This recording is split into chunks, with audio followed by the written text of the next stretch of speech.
আজ 19শে জুলাই 2026 রবিবার সকাল। দর্শক বন্ধুরা, আশা করি সবাই ভালো আছেন। চলুন সময় নষ্ট না করে সরাসরি চলে যাই আজকের সবচেয়ে গুরুত্বপূর্ণ আন্তর্জাতিক আপডেটগুলোর দিকে। আজকের বেশিরভাগ বড় খবরই এসেছে আপনার ইরানকে ঘিরে, তবে লেবানন থেকেও এমন কিছু গুরুত্বপূর্ণ ঘটনা সামনে এসেছে যেগুলোর সঙ্গে ইরানের সরাসরি সম্পর্ক রয়েছে। তাই আজকের প্রতিটি আপডেট খুব মনোযোগ দিয়ে দেখবেন, কারণ একটার সঙ্গে আরেকটার গভীর একটা যোগসূত্র রয়েছে। চলুন প্রথমেই এক নজরে দেখে নিই আজকের সবচেয়ে বড় হেডলাইনগুলো। প্রথম আপডেট হলো, কুয়েত পেট্রোলিয়াম কর্পোরেশন জানিয়েছে যে তাদের একটা অত্যন্ত গুরুত্বপূর্ণ তেল শোধনাগারে ইরান একাধিকবার হামলা চালিয়েছে। এতে অনেকেই আহত হয়েছেন এবং ব্যাপক ক্ষয়ক্ষতি হয়েছে। আগুন নেভাতে গিয়ে কুয়েতের বেশ কয়েকজন ফায়ার ফাইটার তারাও দগ্ধ হয়েছেন। অন্যদিকে জর্ডান জানিয়েছে গত 24 ঘন্টায় তাদের আকাশ সীমায় ঢুকে পড়া 4টি ড্রোন তারা গুলি করে নামিয়েছে। এদিকে ইরানের আইআরজিসি দাবি করেছে তারা জর্ডানের আল আজরাকে থাকা মার্কিন ঘাঁটির ফাইটার জেট শেল্টার এবং বড় এয়ারক্রাফট পার্কিং এরিয়াতে মিসাইল ও ড্রোন দিয়ে হামলা চালিয়েছে। বেশ কিছু বিমান ধ্বংস হওয়া এবং মার্কিন সেনাদের হতাহতের খবরও সামনে আসছে। এই খবরের বিস্তারিত তথ্য আমি একটু পরেই আপনাদেরকে আরও দিচ্ছি। এদিকে বাহরাইনে ইরানি হামলার পর গতকাল দুপুরে আরও একবার এয়ার রেড সাইরেন বেজে উঠেছিল। জানানো হয়েছে গতকাল এই নিয়ে মোট 5 বার বাহরাইনে এই অ্যালার্ট জারি করা হলো। এদিকে লেবাননের রাজধানী বৈরুতে থাকা মার্কিন দূতাবাস তাদের নাগরিকদের জন্য নতুন একটা সতর্কবার্তা জারি করেছে। তারা পরিষ্কার বলে দিয়েছে কেউ যেন লেবাননে ভ্রমণ না করেন এবং পুরো মধ্যপ্রাচ্যেই যাওয়ার যদি প্ল্যান থাকে সেটা নিয়ে নতুন করে ভাবুন, কারণ ওই এলাকার সিকিউরিটি সিচুয়েশন এখন খুব জটিল। যে কোনো মুহূর্তে পরিস্থিতি হাতের বাইরে চলে যেতে পারে। দর্শক, আমেরিকা যখন তার নাগরিকদের এমন ওয়ার্নিং দেয় তখন বুঝে নিতে হবে যে বড় কিছু ঘটতে চলেছে। মজার ব্যাপার হলো, ঠিক এই সময়েই লেবাননের প্রেসিডেন্ট জোসেফ গতকাল আমেরিকায় রওনা হয়েছেন ডোনাল্ড ট্রাম্পের সাথে দেখা করতে। একটু ভেবে দেখুন, লেবাননের প্রেসিডেন্ট আছেন আমেরিকায়, আর লেবাননে থাকা মার্কিন দূতাবাস তাদের নাগরিকদের বলছে খবরদার এই দেশে এসো না। বুঝতে পারছেন তো ব্যাপারটা? ডাল মে কুছ কালা হে, গন্ডগোল আছে। এবার খবরের বিস্তারিত বিশ্লেষণে আসছে।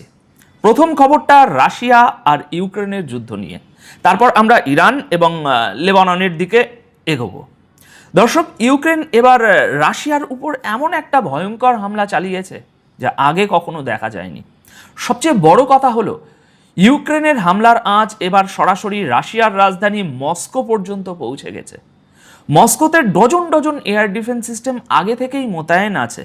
তা সত্ত্বেও তারা জেলেনস্কির ড্রোন হামলা পুরোপুরি ঠেকাতে পারেনি। গতকাল 18 জুলাইয়ের রিপোর্ট অনুযায়ী ইউক্রেন সারা রাত ধরে রাশিয়ার বিভিন্ন এলাকায় ড্রোন হামলা চালিয়েছে, যার জেরে দিনের বেলাতেও সেখানে আগুন জ্বলছে। এই হামলায় কমপক্ষে 7 জন রাশিয়ান মারা গেছেন এবং 51 জন আহত হয়েছেন। রিপোর্ট বলছে মস্কো রিজিয়নের বিদ্যুৎ ও জ্বালানি কেন্দ্রগুলোতে হামলা হয়েছে। একটা অয়েল ডিপোতে ভয়াবহ আগুন লেগেছে। এর পাশাপাশি রাশিয়ার সবচেয়ে বড় অনলাইন রিটেল কোম্পানি ওয়ার্ল্ড বেরিজের 2টো ওয়্যার হাউসে ড্রোন হামলা হয়েছে। ইউক্রেনের লক্ষ্য খুব পরিষ্কার, তারা রাশিয়ার জ্বালানি ও সামরিক শক্তিকে দুর্বল করতে চাইছে। সেই সাথে তারা এটাও চাইছে যে ইউক্রেনের সাধারণ মানুষ প্রতিদিন যুদ্ধের যে ভয়াবহতা অনুভব করছে, রাশিয়ার সাধারণ মানুষও যেন সেই কষ্টটা একটু টের পায়। এবার শুনুন ইরানের খবর। ইরান একটি বিবৃতি জারি করে রীতিমতো তোলপাড় ফেলে দিয়েছে। এই খবরটা একটু মন দিয়ে শুনুন। ইরান এবার ইসরায়েলের প্রতিবেশী জর্ডানে ধ্বংসলীলা চালাচ্ছে, কারণ সেখানে আমেরিকার একটা অত্যন্ত গুরুত্বপূর্ণ সামরিক ঘাঁটি রয়েছে।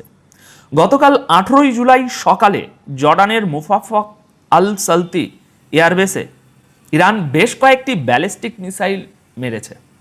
এই ঘাঁটিকে মধ্যপ্রাচ্যে মার্কিন বিমান বাহিনীর সবচেয়ে গুরুত্বপূর্ণ ঘাঁটি মনে করা হয়। এখানে আমেরিকার F-35, F-15, F-16 এবং A-10 ফাইটার জেটের পাশাপাশি MQ-9 রিপার ড্রোনও রাখা থাকে। রিপোর্টে বলা হচ্ছে মার্কিন সেনারা যেখানে থাকে ঠিক সেই জায়গাতেও ইরানের মিসাইল আঘাত এনেছে। অর্থাৎ মার্কিন সেনাদের আহত বা নিহত হওয়ার বড় সম্ভাবনা রয়েছে, যদিও অফিসিয়ালি এখনও কিছু কনফার্ম করা হয়নি। ইরানের আইআরজিসি জানিয়েছে অপারেশন নাসর 2 এর 20তম ঢেউয়ের আওতায় মিসাইল ও ড্রোনের সাহায্যে এই হামলা করা হয়েছে। তাদের দাবি অনুযায়ী অন্তত 2টি মার্কিন ফাইটার জেট এবং 3টি অন্য বিমান পুরোপুরি ধ্বংস হয়েছে। আইআরজিসি জর্ডানের সাধারণ মানুষ ও সেনাবাহিনীর কাছেও আবেদন করেছে তারা যেন তাদের দেশ থেকে মার্কিন সেনাদের বের করে দেয়। তারা বলেছে, ইসলামী ভূমিতে থাকা অমুসলিম বিদেশি সেনারা আমাদের বৈধ টার্গেট, তাদের যে কোনো উপায়ে বের করে দেওয়া উচিত। আমেরিকার আগের হামলার বদলা ইরান এখন দিনের আলোতেই নিচ্ছে, আর এর থেকেই একটা বড় প্রশ্ন উঠছে, ইরানের এই বড় হামলার কারণে কুয়েতের 90% পানীয় জলের সাপ্লাই কি বিপদে পড়ল? কুয়েতের মানুষ কি আগামী দিনে চরম জল কষ্টে পড়তে চলেছেন? গতকাল 18 জুলাই দুপুরে এবং বিকেলের দিকে ইরান 2 দিনের মধ্যে এই দ্বিতীয়বারের মতো কুয়েতের একটি ডিস্যালিনেশন প্লান্ট, যেখানে আর কি সমুদ্রের নোনা জলকে পানযোগ্য করা হয়, সেখানে হামলা চালিয়েছে, যার ফলে সেখানে আগুন ধরে যায়। এই হামলাগুলো আসলে কুয়েতে থাকা আলী আল সালেম এয়ারবেস সহ বিভিন্ন মার্কিন ঘাঁটির বিরুদ্ধে ইরানের অ্যাকশনেরই অংশ। সবচেয়ে চিন্তার বিষয় হলো, কুয়েতের মাটির নিচে মিষ্টি জল নেই, তারা তাদের পানীয় জলের প্রায় 90% এই ডিস্যালিনেশন প্লান্টগুলো থেকেই পায়। তাই এমন প্লান্টে হামলা হওয়াটা কুয়েতের জন্য অত্যন্ত ভয়ঙ্কর ব্যাপার। এখন জল সাপ্লাই এখনও পুরোপুরি বন্ধ হওয়ার খবর আসেনি, তবে পরপর 2 দিন এমন জায়গায় হামলা হওয়া ভবিষ্যতের বড় সংকটের আশঙ্কা তৈরি করছে।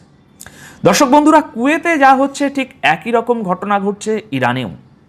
আমেরিকার হামলার প্রভাব এবার সরাসরি ইরানের সাধারণ মানুষের উপর পড়তে শুরু করেছে। রিপোর্ট অনুযায়ী আমেরিকার হামলায় ইরানের একটি ডিস্যালিনেশন প্লান্ট পুরোপুরি ধ্বংস হয়ে গেছে, আর এর ফলে প্রায় 20টি গ্রামে 10,000 ইরানি মানুষ পানীয় জলের কষ্টে ভুগছেন। বন্ধুরা, এটাই হলো আমেরিকার হামলার আসল রূপ। যে আমেরিকা বড় গলায় বলেছিল তারা ইরানের মানুষকে মুক্ত করতে এসেছে, তাদের স্বাধীনতার নমুনা এটাই। আমেরিকা আর ইরানের এই যুদ্ধ এখন পুরো উপসাগরীয় অঞ্চলে ছড়িয়ে পড়েছে। আমেরিকা টানা 7 রাত ধরে ইরানের বিভিন্ন এলাকায় হামলা চালিয়েছে, আর ইরানও চুপ করে বসে নেই।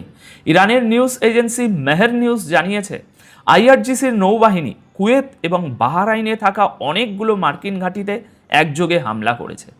আইআরজিসি বলছে এটা তাদের অপারেশন নাসর 2 এর 19তম ঢেউয়ের অংশ। তারা কুয়েতের আলী আহমদি বন্দরে মার্কিন নৌবাহিনীর ফুয়েল সাপোর্ট পিয়ার, বাহরাইনের শেখ ইসা এয়ারবেসে মার্কিন ইন্টেলিজেন্স ডাটা সেন্টার এবং কমিউনিকেশন সেন্টারে হামলা চালিয়েছে। ইরান দাবি করেছে হরমুজ প্রণালীতে তাদের শক্ত নিয়ন্ত্রণ এখনও বজায় আছে। অন্যদিকে আমেরিকার সেন্ট্রাল কমান্ড ঠিক এর উল্টো দাবি করছে। তারা জানিয়েছে টানা 7 রাত ধরে ইরানের উপর ব্যাপক সামরিক অভিযান চালানো হয়েছে। ইরানের র্যাডার, আন্ডারগ্রাউন্ড অস্ত্রের গুদাম এবং নৌবাহিনীর সিস্টেমগুলোকে ফাইটার জেট, ড্রোন এবং যুদ্ধজাহাজ দিয়ে নিশানা করা হয়েছে। এক কথায় আকাশ, মাটি আর সমুদ্র সব দিক দিয়ে হামলা হয়েছে। আমেরিকা আরও জানিয়েছে হরমুজ প্রণালীতে তারা অবরোধ আরও কড়া করেছে। 4টি বাণিজ্যিক জাহাজের রুট পাল্টে দেওয়া হয়েছে এবং একটি জাহাজকে হামলা করে অকেজো করে দেওয়া হয়েছে।